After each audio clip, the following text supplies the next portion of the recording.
Upper primary শিক্ষক নিয়োগ নিয়ে আরও অপেক্ষা বাড়ল হবু শিক্ষকদের। তো আমরা দেখে নিই বিস্তারিত কি বলা হচ্ছে। আরও অপেক্ষা বাড়ল আপার প্রাইমারিতে শিক্ষক হতে চাওয়া চাকরি প্রার্থীদের।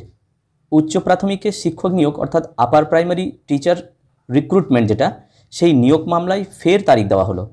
পরবর্তী শুনানির তারিখ দেওয়া হয়েছে 28শে জুন।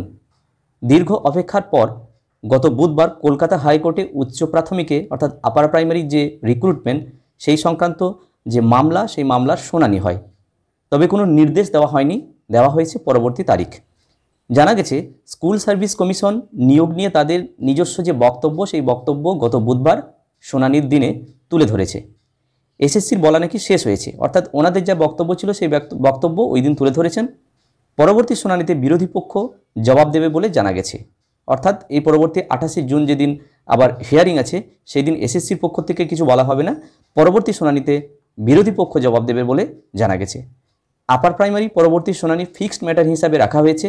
বেশ কয়েক হাজার চাকরি প্রার্থী আদালতের দিকে তাকিয়েছিলেন। আপার প্রাইমারি মামলার শুনানি নিয়ে হতাশ হয়েছেন চাকরি প্রার্থীরা।